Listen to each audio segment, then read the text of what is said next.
ये जो प्रावधान किए गए हैं ये थोड़े ही है कि तुरंत लागू होगा, वो भी तो जेल जाएगा। वो अगर जेल में तो बेल आसानी से मिल जाएगा, वो कोर्ट में जाएगा, अगले कोर्ट में जाएगा। ये 10 साल की सज़ा के लिए वो 10 साल तक केस भी लड़ेगा, तो ये तो बेकार हो जाएगा। इसलिए इसके लिए भी अगर स्पेशल कोर्ट का गठन होता, स्पीड ट्रायल हो, तो वो ज़्यादा बेटर है। न्यायालय की प्रक्रिया यहाँ पर इतनी धीमी है, सुस्त है कि आप ये लेने में ही बहुत समय लग जाएगा आपको। कि इसमें विश्वविद्यालय एग्ज़ाम और रिक्रूटमेंट, पब्लिक रिक्रूटमेंट एग्ज़ाम्स, दोनों को इसमें सम्मिलित किया जाना चाहिए। नमस्कार, फर्स्ट बिहार झारखंड देख रहे हैं आप। मैं हूं आपके साथ सदन सिंह। कल एंटी पेपर लीक बिल लाया गया।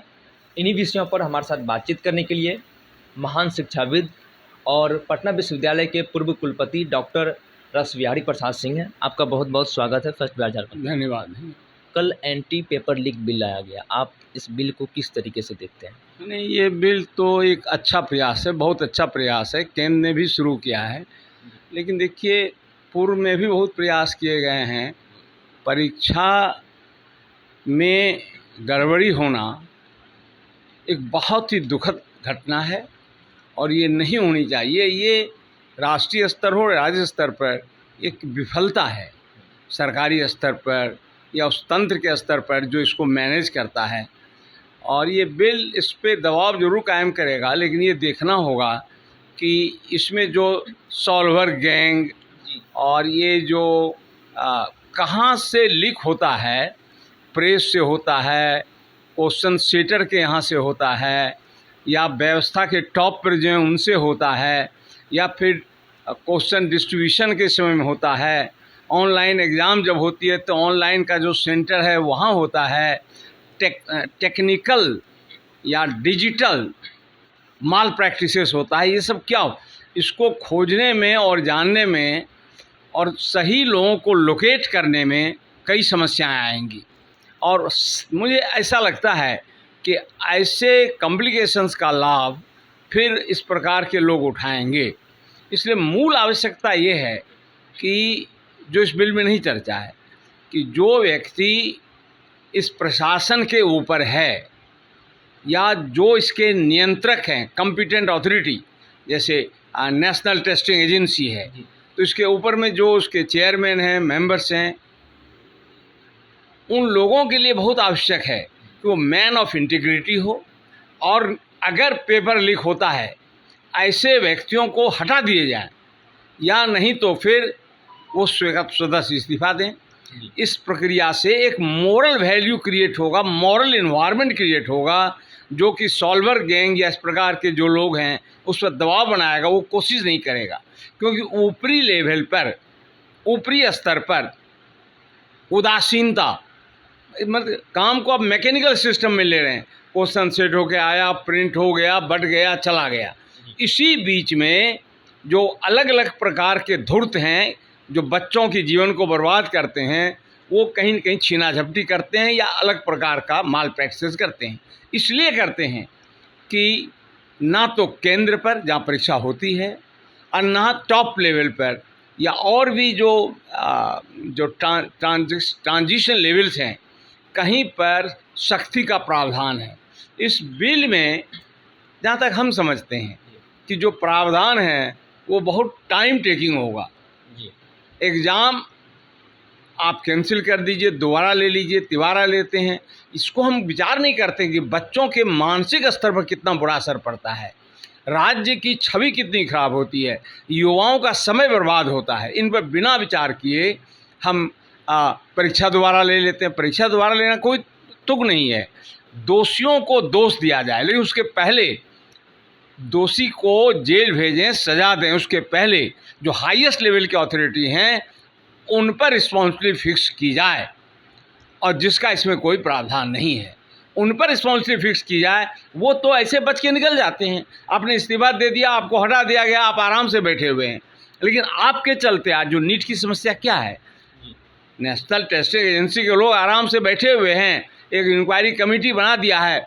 किसके साथ खिलवाड़ हो रहा है, कौन मेंटल टॉर्चर में है, वो विद्यार्थी है, युवा है। तो इसका भी इसमें अगर प्रावधान होता है कि अगर पेपर लीक साबित हुआ तो इमीडिएटली वो रिजाइन करें या उनको हटा दिए जाएं। इससे एक मॉरल एनवायरनमेंट क्रिएट होगा और उनकी संलिप्तता परीक्षा में सक्रियता और पॉजिटिव वे में होगी। इस प्रकार का वो बैठे हुए हैं सब काम चल रहा है, नहीं होगा। दूसरा बात ये एक और मैं बता दूं आपको इसमें कि ये जो प्रावधान किए गए हैं ये थोड़े ही है कि तुरंत लागू होगा, वो भी तो जेल जाएगा। वो अगर जेल में तो बेल आसानी से मिल जाएगा, वो कोर्ट में जाएगा, अगले कोर्ट में जाएगा। ये 10 साल की सज़ा के लिए वो 10 साल तक केस भी लड़ेगा, तो ये तो बेकार हो जाएगा। इसलिए इसके लिए भी अगर स्पेशल कोर्ट का गठन होता, स्पीड ट्रायल हो, तो वो ज़्यादा बेटर है।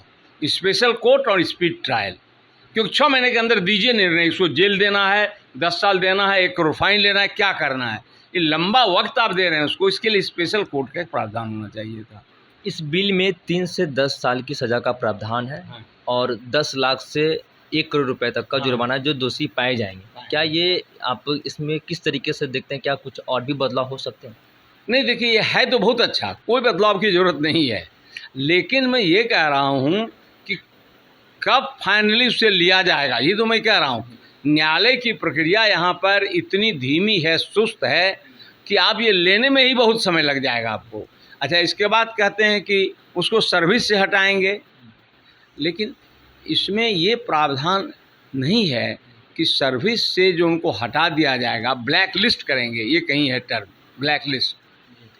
तो ये जो मान लीजिए कहीं प्रिंटर इन्वॉल्व है, प्रिंटर का क्या होगा, वो तो आपके सर्विस में नहीं है, प्रिंटर पर क्या दंड होगा। कई बार यूपीएससी आदि में तो प्रिंटर पर ही मामला अटका था। प्रिंटर है, कुरियर सर्विस करने वाला है, उसको आप क्या कीजिएगा, उसका कहाँ प्रावधान है इसमें, उसको क्या करेंगे, उसका कौन सर्विस से आप हटाएंगे। ठीक है, जेल दे सकते हैं आप उसको, जेल हो सकता है, फाइन हो सकता है, लेकिन मैं कहीं जेल और फाइन एक लंबे मुकदमे चलेंगे तभी फाइनल होगा, तुरंत नहीं होगा। बीते दिनों देश में नीट का मामला हो, चाहे अन्य प्रदेश में प्रतियोगी परीक्षाओं का जिस तरीके से धांधली हुई, पेपर लीक हो जाता है, तो उसमें बिहार सरकार का ये बिल लाना कहाँ तक सही है? नहीं, बहुत अच्छा प्रयास है बिहार सरकार का, केंद्र ने भी किया है और इससे हम आशा रखते हैं कि सुधार तो होगा ही, निश्चित सुधार होगा। लेकिन हमको आशंकाएं वो है कि ट्रायल कब होगा, कब फाइनल जजमेंट होगा, दोषी सही अर्थों में दोषी कहाँ। देखिए यूपीएससी एग्ज़ाम आज कोई एक डॉन रंजीत या क्या नाम करके आया, ऐसे बहुत सारे लोगों के नाम आते रहे, तो वो कहाँ कुछ हुआ। तो इसीलिए इस सही में कहा। और दूसरा एक चीज़ मैं कहूँगा आपके माध्यम से कि बहुत चीज़ें सेंट्रलाइज करने से तमिलनाडु सरकार इसकी जेन्युइनिटी को देखा जाए, हर राज्यों को अगर नीट कराने का दे दिया जाता छूट, तो ठीक है, विद्यार्थियों को कई जगह बैठना पड़ेगा, लेकिन छोटी व्यवस्था को आसानी से मैनेज किया जा सकता है इन कंपेरिजन टू बड़ी व्यवस्था। ये महत्वपूर्ण है। ये बिल सिर्फ आयोग के लिए है, राज्य कर्मचारी चयन सेवा आयोग है और विश्वविद्यालय नहीं, विश्वविद्यालय के लिए और नहीं, खाली रिक्रूटमेंट के लिए है। जी। ये रिक्रूटमेंट होते, विश्वविद्यालय एग्ज़ाम के लिए 81 में एक बहुत अच्छा बिल आया था, अगर उसको सही ढंग से लागू किया जाए, जो बिल्कुल नहीं, शुरू में लागू हुआ था एग्जामिनेशन, तो जिसमें था कि डिस्ट्रिक्ट जज सेंटर घूमेंगे या सरकार के जो मजिस्ट्रेट होंगे, कोर्स सुप्रिटेंडेंट होंगे, और माल प्रैक्टिस पे सख्त रोक था, सभी टीचरों को इन्वेस्टिगेशन करना होगा, चाहे वो हेड ऑफ द डिपार्टमेंट ही क्या ना हो। प्रारंभ में मेरे हिसाब से 1-2 साल तक ये चला ठीक से, लेकिन अब तो फिर वही हो गई परिस्थितियाँ। क्या विश्वविद्यालय में ऐसे नियमों की ज़रूरत है? बिल्कुल ज़रूरत है, विश्वविद्यालयों में भी ये चाहिए इस प्रकार की शक्ति। अगर कोई इन्विजिलेटर बहुत महत्वपूर्ण पार्ट होता है, बहुत जगह देखिएगा इन्विजिलेटर्स भी इसमें इन्वॉल्व होता है, गवर्नमेंट रिक्रूटमेंट में और विश्वविद्यालय की परीक्षाओं में। इन्विजिलेटर्स समय पर नहीं आते हैं, उनको घूमना है, बाहर में कुर्सी लगा के बैठे हुए हैं, कहीं बाहर में चले गए, कॉपी कलेक्ट करने के वक्त आ गए, तो ऐसे लोगों पर दंड का प्रावधान है 81 के एक्ट में, लेकिन वो लागू नहीं हुआ। हम समझते इसको इनलार्ज किया जाना चाहिए था। हम शुरू से समझ रहे थे कि इसमें विश्वविद्यालय एग्ज़ाम और रिक्रूटमेंट, पब्लिक रिक्रूटमेंट एग्ज़ाम्स, दोनों को इसमें सम्मिलित किया जाना चाहिए। जी, प्रतियोगी परीक्षाओं के जो अभ्यर्थी हैं उनके लिए कुछ आप संदेश देना चाहें काफ़ी? नहीं, उनको मैं एक ही संदेश दूंगा कि वो निराश ना हो, वो राज्य सरकार के इस बिल के प्रति आश्वस्त रहें। मुझे भी पूरा भरोसा, मैं इसके इम्प्रूवमेंट की बात कर रहा हूँ कि इसको ये ठीक से लागू करेंगे, जिससे कि एक ऐसा वातावरण बनेगा जो कि बिहार जैसे राज्य में जहाँ युवाओं की बड़ी तादाद है और वो जॉब के लिए बहुत ही बेसब्र हैं, जल्दी जॉब मिले, तो उनको निराशा नहीं हाथ लगनी चाहिए, नहीं लगेगी। मैं उनको शुभकामना देता हूँ, वो मेहनत करें और वो विश्वास रखें कि राज्य और केंद्र सरकार परीक्षाओं में जो गड़बड़ी करते हैं उसको दंड देगी और अच्छे परिणाम आएंगे। आप सुन रहे थे महान शिक्षाविद और पटना विश्वविद्यालय के पूर्व कुलपति डॉक्टर रासबिहारी प्रसाद सिंह को।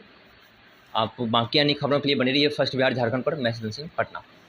26 वर्षों में 17,000 से अधिक डॉक्टर बना चुका बिहार एवं झारखंड के छात्रों एवं अभिभावकों के बीच सर्वाधिक विश्वसनीय एवं लोकप्रिय संस्थान गोल, नेशंस लीडिंग इंस्टीट्यूट।